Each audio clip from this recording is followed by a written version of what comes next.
올해 70살 여성입니다. 여러분 흥부와 놀부랑 은혜 갚은 까치 이야기 아시나요? 이 두 이야기의 공통점은 이야기 속 주인공들은 대가 없이 마음에서 우러나는 선행을 베풀었는데 이에 감동한 제비와 까치가 큰 은혜를 갚았다는 것이죠. 사연을 보내며 이런 옛날 이야기를 하는 이유는 제 삶에도 이 오래된 이야기 속에 나오는 제비와 까치처럼 고마운 사람들이 있기 때문이죠. 되려 제가 베풀었던 것보다 더 큰 은혜를 받는 바람에 제 선행이 다 부끄러워질 정도였는데요.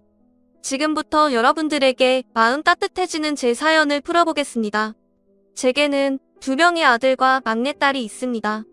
저와 제 남편을 닮아서 그런지 아이들 모두 순하고 사춘기가 언제 왔다 갔는지도 모를 만큼 예민한 시기도 잘 지나갔죠. 그리고 나이 차이가 얼마 안 나면 남매들끼리 자주 싸우기도 한다죠. 하지만 제 아이들은 첫째와 둘째가 3살, 둘째와 셋째가 2살 차이로 나이 차이도 얼마 안 나는데 크면서 싸움 한 번 한 적이 없을 정도로 사이가 좋았답니다. 그런데 이렇게 평화롭던 우리 집에 느닷없이 큰 불행이 하나 닥쳤습니다. 바로 첫째 아들이 10살 무렵에 백혈병 진단을 받았던 거죠. 첫째 아들이 백혈병 진단을 받았을 때 저와 남편은 집으로 들어와 얼마나 울었는지 모릅니다. 첫째 아이라 둘째, 셋째를 키우느라 관심을 많이 주지 못했는데 그 때문에 아이가 어린 나이에 이렇게 큰 병을 얻은 건가 싶어서 말이죠. 그리고 10살밖에 안 되는 작은 아이에게 너무나 큰 병을 준 하늘을 숨쉴 때마다 원망하며 지냈던 것 같습니다. 그 당시 저는 직장 생활을 하고 있었는데 요즘 젊은 친구들처럼 휴가 개념도 없었고 육아휴직도 쓸 수가 없었을 때였어요.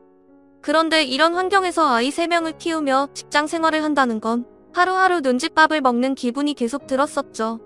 게다가 첫째 아들까지 백혈병에 걸려 제 일상에 병원이란 곳이 추가되다 보니 더 이상 직장 생활을 유지하는 것은 힘이 들겠다는 생각이 들었어요. 그래서 저는 결국 오랜 시간 다녀왔던 직장을 퇴사하고 한동안 첫째 아들과 병원에서만 생활했습니다. 그 당시 점점 핏기 없이 하얘지는 첫째 아들을 보며 매일 밤을 눈물로 지새웠죠. 그리고 코앞에서 첫째 아들이 아파하는 모습을 보자니 저 스스로 극도로 예민해지더군요. 아마 아이가 아파본 경험이 있는 부모님이라면 모두 공감하실 거라 생각됩니다.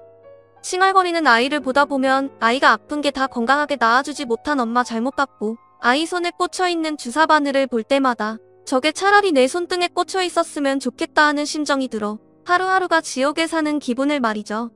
병원에 있는 몇 시간 동안 제 머릿속에 온통 이런 생각들로 가득 차 있다 보니 마치 제가 죄인이 된 것 같아 늘 괴로웠습니다.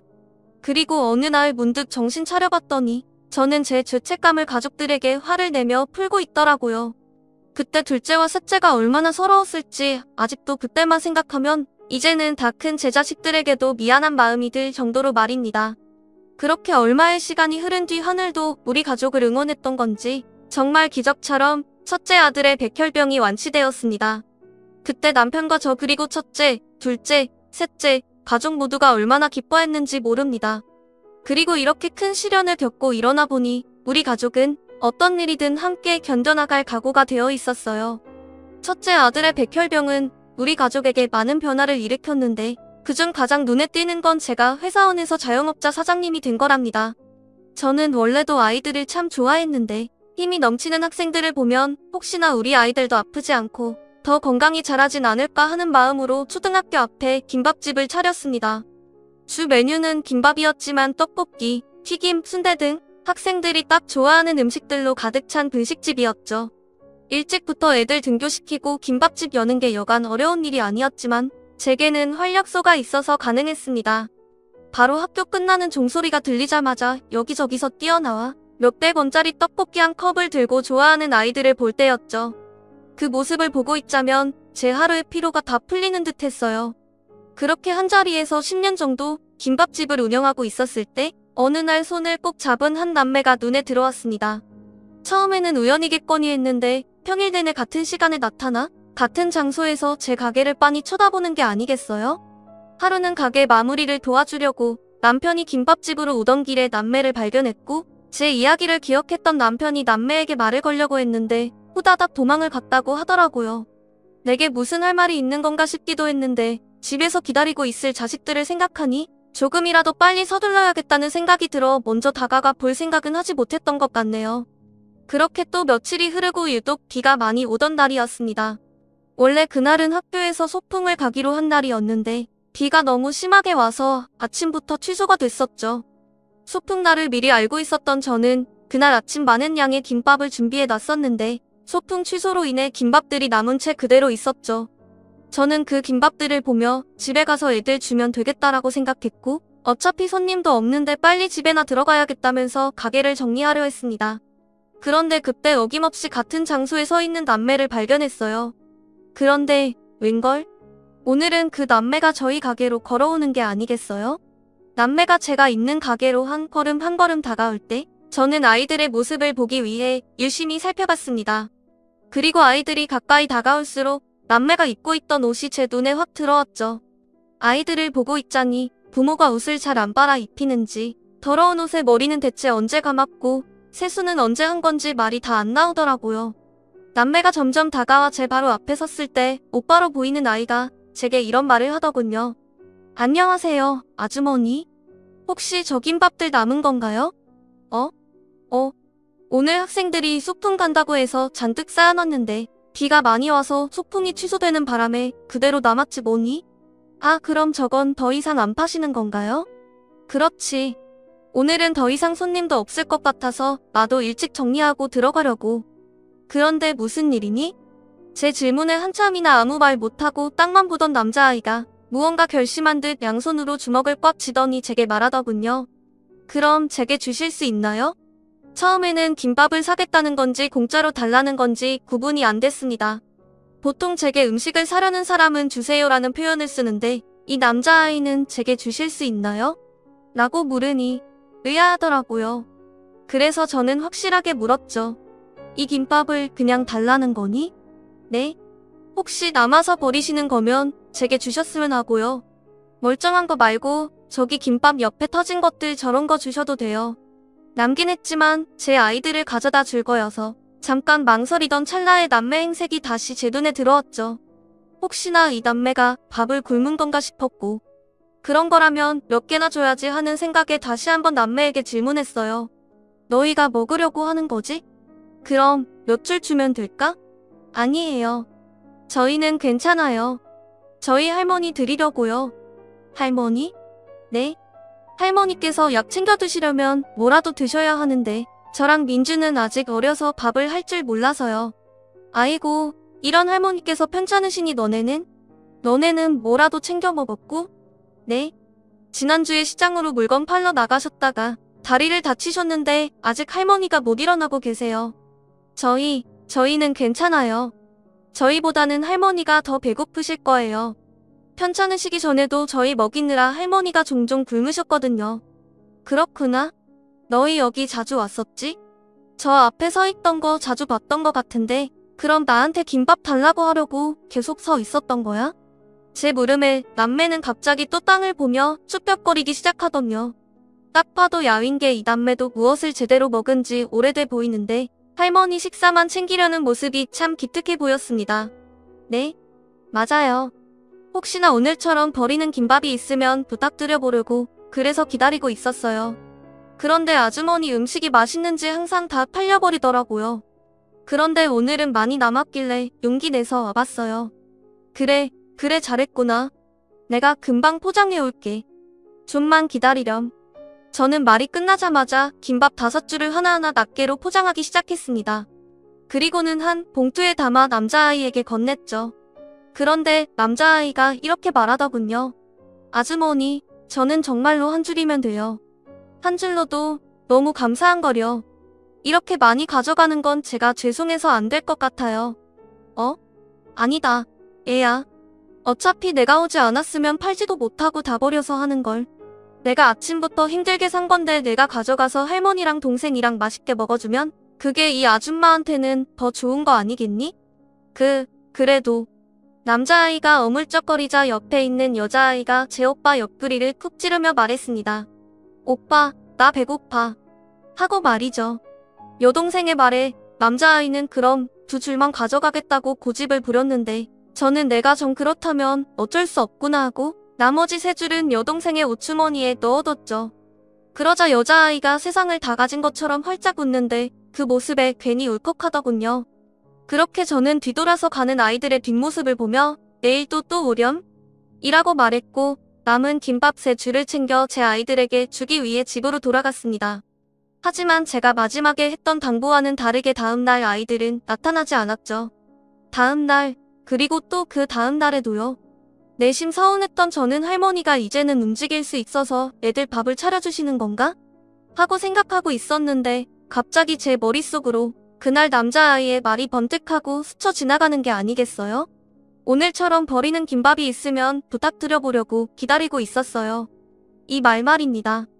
그래서 그날은 끝날 시간이 다 되어갈 때쯤 김밥을 몇 줄 추가로 만든 다음 가게 떡볶이 앞쪽으로 밖에서 잘 보이는 곳에 올려놨죠.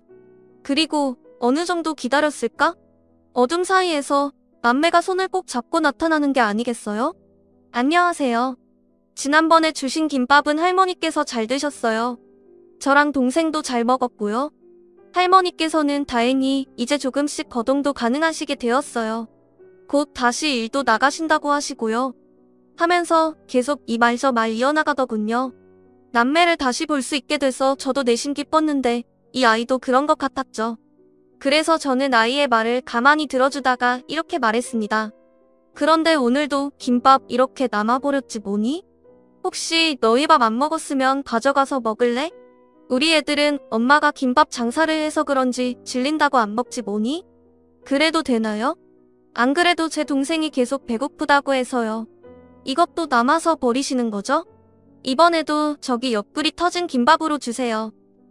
그러니까 부담 갖지 말고 편하게 먹으렴. 그런데 꼭 남거나 옆구리 터진 김밥만 먹어야 하니?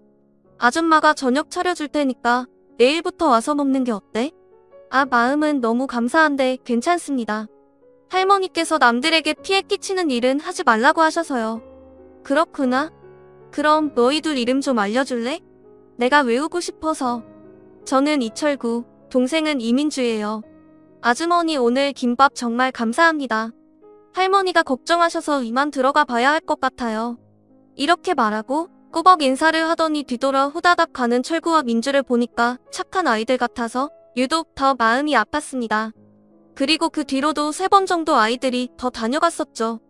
그리고 어느 날 점심시간이 지났을 때 철구와 민주 할머니께서 제 김밥집으로 오셨습니다. 그리고 꾸깃꾸깃 접힌 지폐 몇 장을 꺼내시더니 제게 그걸 건네시는 게 아니겠어요?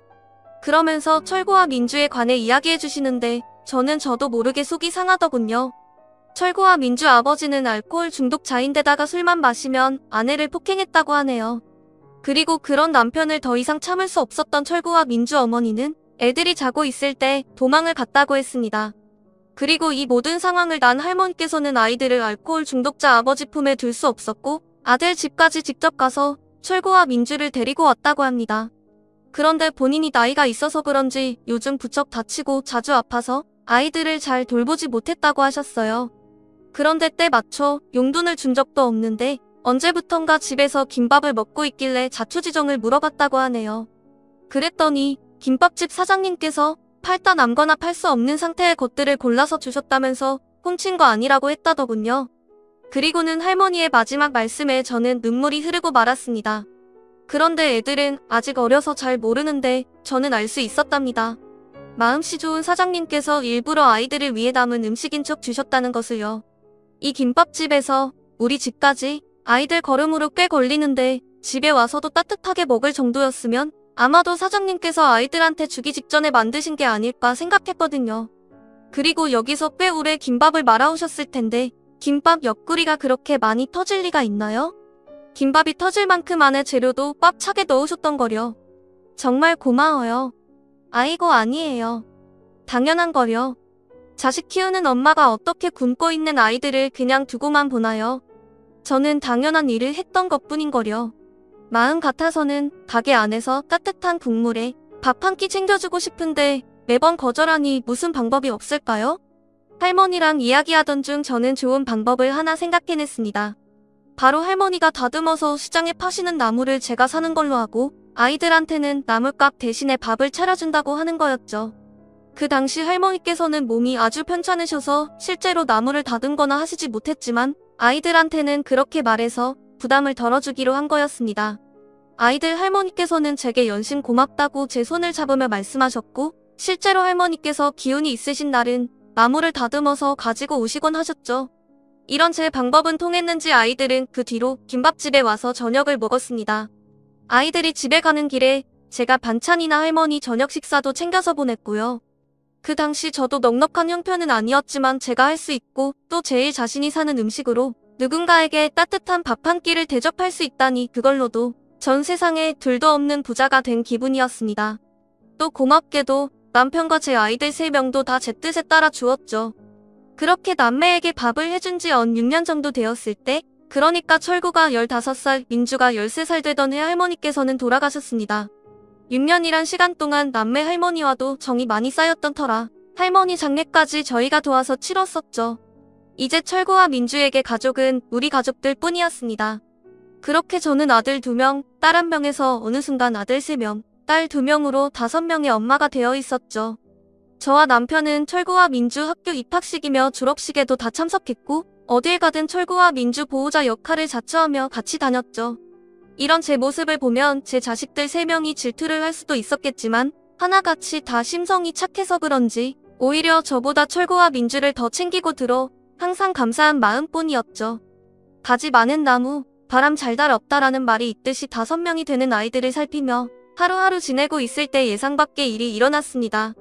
제 생에 가장 슬프고 수년이 지난 지금까지 생각만으로도 제 가슴이 찢어지는 것 같은 일이었죠. 바로 둘째 아들이 하늘나라로 먼저 떠난 일입니다. 둘째 아들은 27이라는 이른 나이로 그 당시 30살이었던 제 형보다도 일찍 결혼했습니다. 둘째 아들이 데려온 며느리는 당시 32살이었는데 아들과는 5살 차이였죠. 너무 이른 나이에 아무 준비 없이 결혼 생활을 시작하는 것 같아 저와 남편은 반대했어요. 하지만 자식이기는 부모 없다고 결국 저희가 백기를 들었고 결혼식은 진행되었죠. 그런데 웬걸? 둘째 아들은 저와 남편의 걱정과는 다르게 굉장히 잘 지내더라고요. 저랑 남편 앞에서 말 그대로 깨가 쏟아질 정도로 붙어있는 바람에 저희가 아유 징그러우니 좀 떨어져라 하고 장난을 칠 정도였으니 말입니다. 하지만 두 사람의 행복을 하늘이 질투했던 건지 둘째 아들과 둘째 며느리 사이에서는 아이가 태어나지 않았어요. 한 번의 유산 경험도 있었는데 그 뒤로 점차 둘 사이도 멀어지게 된 듯 보였죠.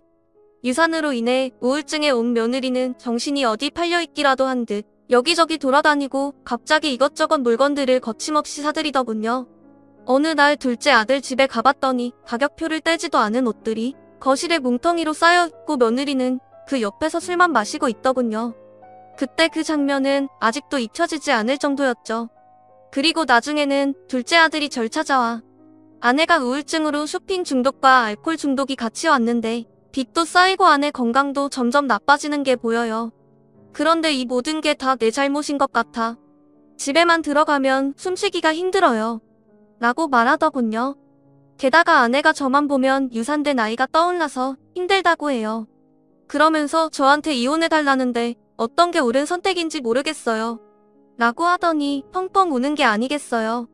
그때 저는 정말 하늘이 원망스럽더군요. 제 아들도 아들이지만 아이를 잃은 며느리의 슬픔이 오죽 심했으면 저럴까 싶어서 말이죠. 제가 며느리를 어르고 달래도 보았지만 확고했던 며느리는 결국 제게도 이혼을 원한다며 본인 뜻을 들어달라고 사정하더군요. 그래서 며느리를 위해서라도 원하는 선택을 해주기로 하고 제 둘째 아들을 설득하고 있었습니다. 그런데 자식 마음은 부모도 모른다고 둘째 아들은 이혼을 진행하던 중에 홀로 외로운 길을 선택했죠. 아마도 아내가 그간 진 빚과 본인의 가슴 아픔을 술로 달래다가 우발적으로 일어난 일 같았습니다. 자식을 앞세운 부모가 어디 제명까지 살겠습니까? 저는 둘째 아들을 그렇게 보낸 이후로 하루하루 내가 내 삶을 사는 건지 아니면 죽는 날을 기다리며 하루하루를 버티는 건지 모를 만큼 무의미한 일상들을 보내고 있었죠. 그런데 문득 제게는 아직 4명의 자식이 있으니 더 힘을 내야겠다는 생각이 들더군요. 그렇게 3년이 흘러 제가 어느 정도 마음의 여유가 생겼을 때쯤 이번에는 남편의 건강에 심각한 문제가 생겼습니다. 간경변증이라고 했는데 간이식이 시급하다고 했었죠.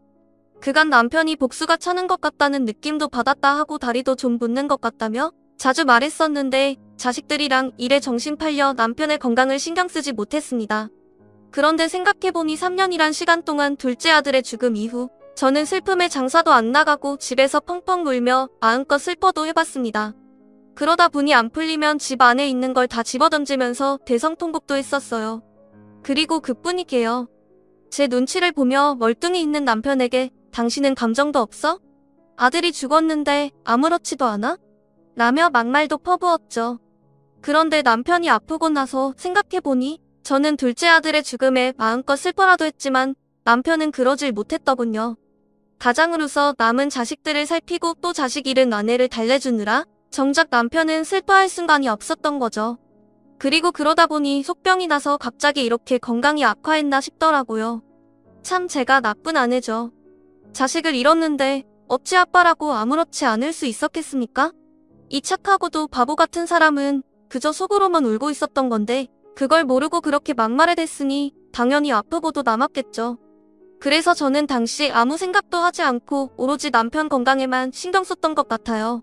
남편에게는 간 이식 외에는 다른 방법이 없었는데 첫째 아들은 원체 몸이 좋지 않았던 터라 간 공여자로 부적합했고 저와 딸은 남편과 혈액형이 달라 무리가 있었죠. 요즘은 혈액형이 달라도 가능하다고 하던데 그 당시에는 힘들었거든요.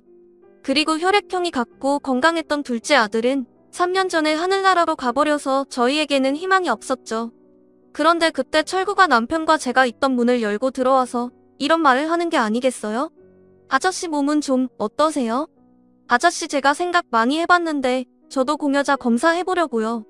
아저씨랑 아주머니 덕에 저랑 민주 이렇게 잘 컸는데 저도 꼭 보답하고 싶어요. 아니다 철구야 내가 어떻게 네가 늘. 아니야.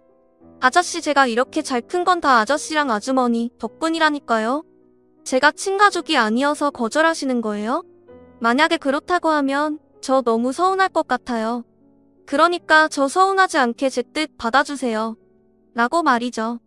정말 생각지도 못한 철구의 이야기에 저랑 남편은 그 자리에서 철구를 끌어안고 펑펑 울었습니다.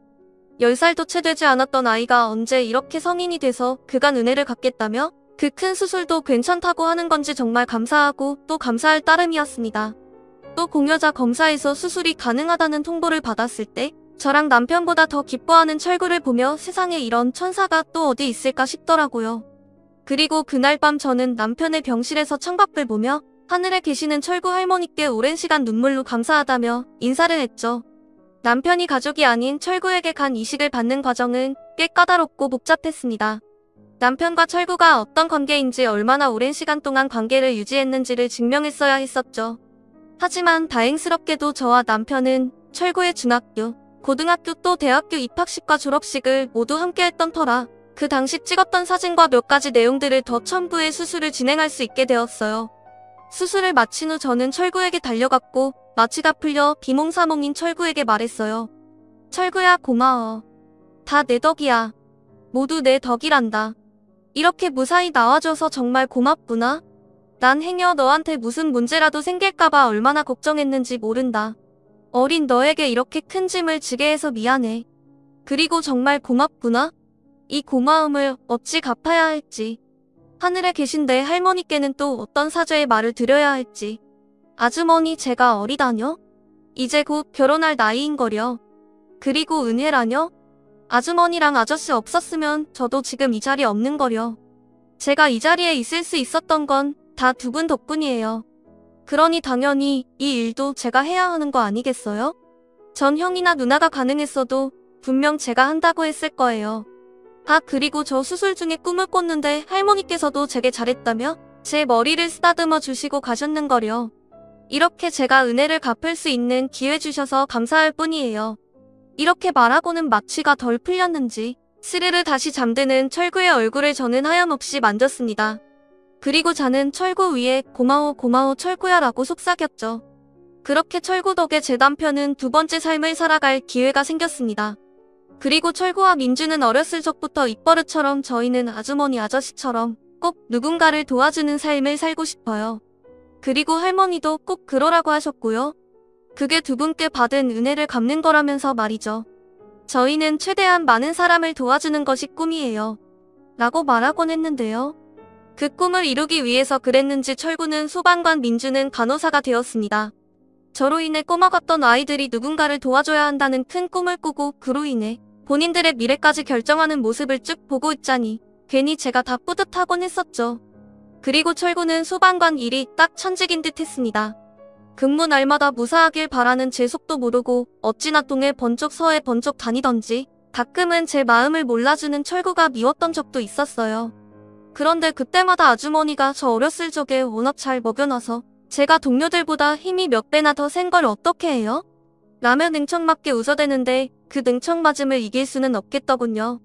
그리고 민주도 간호사가 되기 위해 준비할 때 어찌나 열을 올렸던지 가끔 체열 연습하겠다며 바리바리 챙겨들고 가게에 놀러왔는데 그때 저나 남편은 피해 다니기 바빴거든요.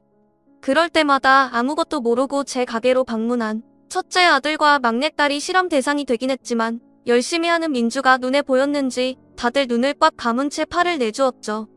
이렇게 모두 제자리를 잡아갈 때쯤 제 첫째 아들도 드디어 결혼할 여자를 데리고 왔습니다. 첫째 며느리는 첫째 아들과 빼닮은 외모에 누가 보면 꼭 남매처럼 보일 정도였어요. 그리고 제 첫째 아들에게 말끝마다 존대하고 저와 제 남편 그리고 제 막내딸한테도 얼마나 상냥하게 굴던지 미워할 수가 없었답니다. 그리고 첫째 며느리가 그렇게 해주니 우리 가족 모두도 첫째 며느리가 낯선 집에 시집와 어려움 없이 생활할 수 있도록 많은 도움을 줬죠. 왜 며느리는 절대 딸이 될 수 없다라는 말도 있잖아요. 그런데 우리 첫째 며느리는 제게 간혹 엄마, 엄마하며 부르는데 그 모습이 또 어찌나 예쁘던지요. 제 막내딸보다도 애교가 많아서 제가 딸 몰래 이것저것 선물해주기도 했답니다. 첫째 아들이 결혼하고 1년이 좀 지났을 때 제게는 첫 손주가 태어났습니다. 이름은 하율이었는데 정말 눈에 넣어도 안 아플 정도로 예쁜 아가였죠. 그리고 그 아가의 100일 잔치가 있었던 날에 우리 집에는 또 한 번 큰일이 터졌습니다. 그날은 추운 겨울이었죠. 100일 잔치는 집에서 가족들과 간단하게 하고 싶다는 첫째 아들과 며느리의 뜻을 따라 다 같이 우리 집에 모여 있었습니다.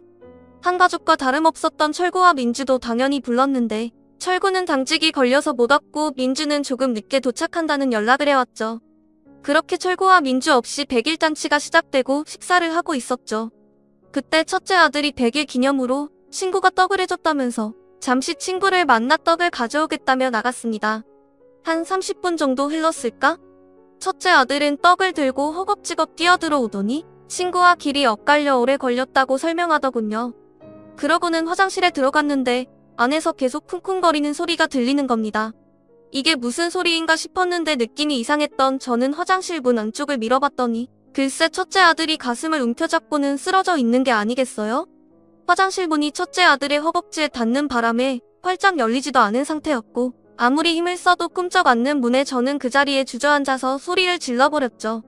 제 소리에 놀랐는지 남편이 달려와 첫째 아들을 일으키려는데 아들은 점점 의식이 없어 보였습니다. 그때 딩동 소리가 들리더니 민주가 아주머니 하고 저를 부르는 소리가 들리더군요. 첫째 며느리가 급하게 문을 열어줬는데 민주는 집에 들어와서 저희 모습을 보더니 한 채의 망설임도 없이 화장실 쪽으로 다가왔습니다.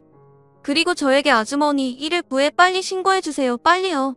라고 하더니 아들에게 달려가 심폐소생술을 했습니다.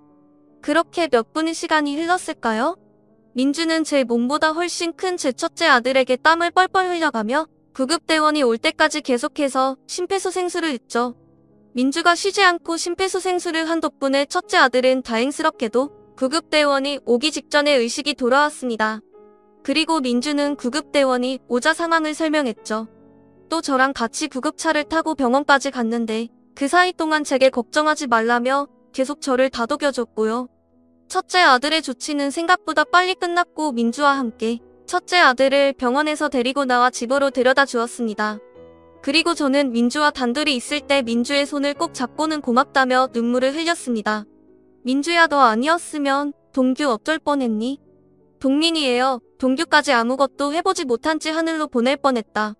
너는 정말 은인이나 다름이 없구나. 이 일을 내가 어찌 갚아야 할까? 내가 해줄 수 있는 게 있다면. 아주머니, 은인이라뇨?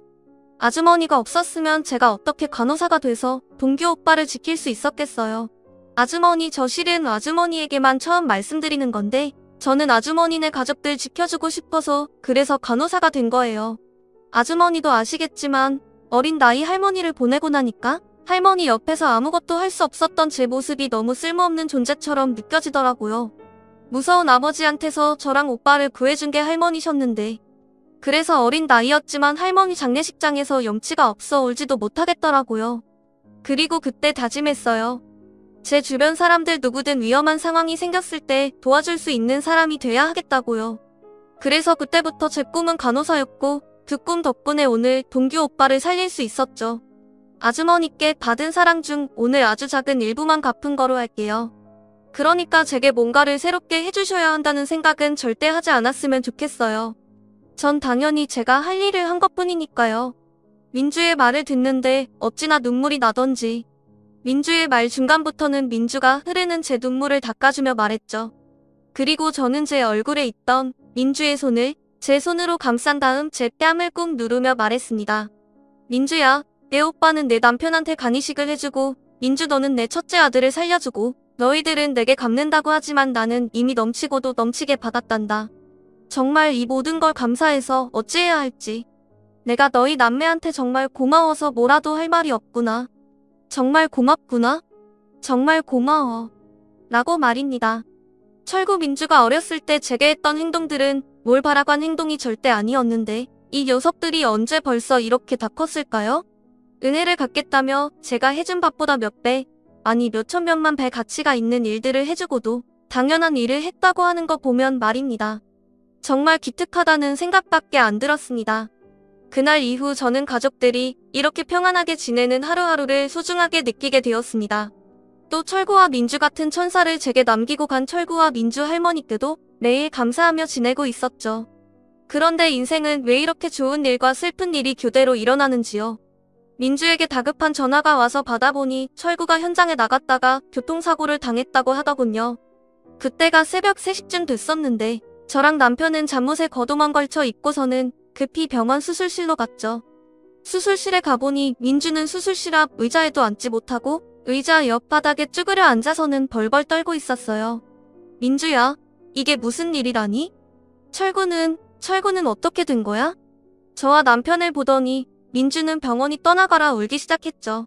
아주머니, 아저씨, 저 이제 어떻게 해요? 오빠마저 없으면 전 이제 진짜로 어떻게 하나요? 그런 말 말어. 철구가 없긴 왜 없어? 수술만 하면 되는 거 아니니? 수술실 들어갈 때부터 힘든 수술이 될 거라고 했어요. 우리 오빠 어떻게 해요? 아가, 진정해라, 진정해. 철구가 누구니? 철구, 이렇게 허무하게 갈아야 아니다. 그러니 내가 수술실 밖에서 더 굳세게 지키고 있어야지. 어서 일어나. 어서. 제가 억지로 일으키려고 했는데 다리에 힘이 풀린 민주는 이내 다시 주저앉고 말았죠. 그렇게 민주는 바닥에, 저는 그런 민주 옆에 앉아서 철구가 나오기만을 기다렸습니다. 오랜 시간이 지난 후 수술을 주도했던 의사 선생님이 나오셨습니다. 그런데 의사 선생님께서는 최선을 다하긴 했지만 결과는 장담하기 어렵다는 말씀을 하시더니 죄송하다면서 수술실로 다시 들어가시더군요. 그때 저랑 민주는 서로 안고 얼마나 울었는지 모릅니다. 그저 누군가를 도울 수 있어 그 하나면 힘든 일은 아무것도 없다는 아이였는데 그런 아이가 소방관이 된 지 몇 년 되지도 않아 이렇게 큰 사고를 겪다니 가슴이 미어지듯 아파져 왔습니다. 소방관이 된다고 했을 때 제가 그 아이가 어떻게 된 걸까? 소방관이 된다고 했을 때 제가 말렸어야 했을까요? 아니면 저로 인해 소방관이라는 꿈을 꿨다는 아이에게 애초에 처음 만났을 때 김밥을 주지 말았어야 했을까요? 상황이 이 지경이 되니 저는 철구에게 처음 아는 척을 했던 것부터 철구에게 방금 만든 김밥을 팔다 남은 걸로 속이고 준 거, 그리고 할머니와 입을 맞추고 그 아이가 그 김밥을 주지 말라고 했을 때 철구에게 방금 만든 김밥을 팔다 남은 걸로 속이고 준 거, 그리고 할머니와 입을 맞추고 내 저녁 식사를 줬던 거, 그렇게 해서 결국 철구도 남을 돕는 일을 선택하게 만든 것까지 모두 다 제 잘못인 것 같더군요. 저 때문에 이 착한 아이가 세상을 이리도 빨리 떠난 게 아닌가 싶어서 말입니다.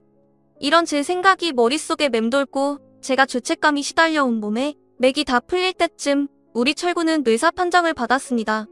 참 그때 심정은 말로 다 할 수가 없더군요.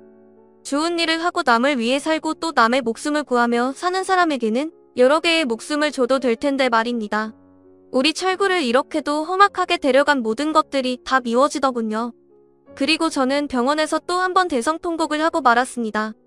바로 철구가 뇌사 판정을 받은 이후 민주가 제게 와서 했던 말 때문이었죠. 아주머니, 철구 오빠가 살아있을 때 장기기증 희망 신청을 했어요. 그래서 그 절차에 맞게 장기기증이 진행될 거예요. 뭐? 그건 또 무슨 말이니? 장기기증? 네, 평소 오빠의 뜻이었어요. 저도 함께 신청되어 있고요. 저는 오빠 뜻대로 해주려고 해요. 오빠는 본인이 소방관이 되어 어려운 사람 한 명이라도 더 돕고 싶다고 했는데 이렇게 오빠 하늘나라 가기 전에 여러 사람을 구하고 가니까 오빠 뜻이 이루어지는 거겠죠. 말이 채 끝나기도 전에 훌쩍거리던 민주는 말이 끝남과 동시에 눈물을 툭툭 떨어뜨리기 시작했고 저는 아무 말도 하지 못한 채 그래, 철구하고 싶은 대로 다 해주자. 마지막 하는 길, 그게 철구 뜻이라면 우리는 따라줘야지. 라고 말하고 민주의 등을 쓰다듬어 주었습니다. 그렇게 우리 철구는 4명의 환자에게 새 삶을 선물하고 영영 볼 수 없는 곳으로 떠나버렸어요.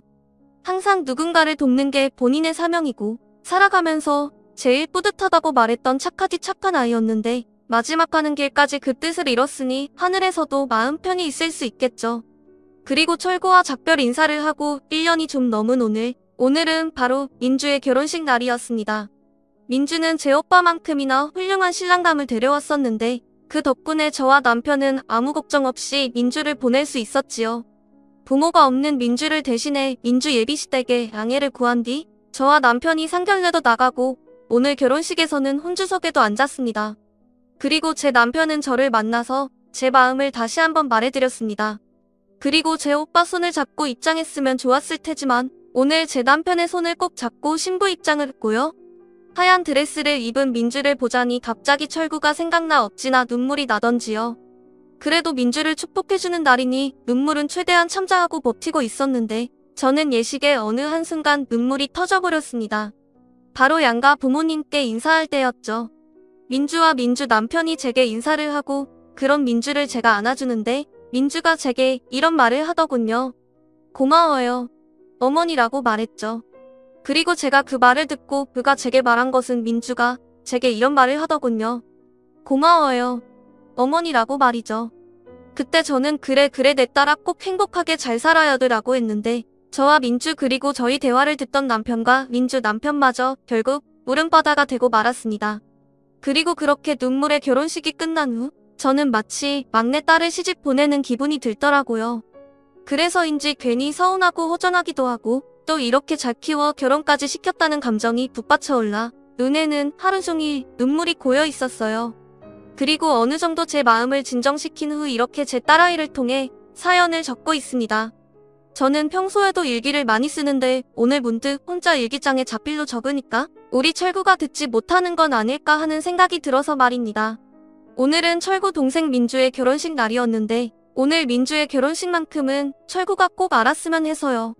그래서 오늘은 용기 내어 평소 즐겨 듣던 사연튜브에 사연을 보내기로 한 거죠. 이렇게 많은 사람이 제 이야기를 들으면 전달되어 혹시 하늘에 있는 철구한테도 닿지 않을까 하는 마음에서 말입니다. 왜 은희는 선행을 감추고 은혜를 입은 사람이 그것을 드러내야 한다라는 말이 있잖아요.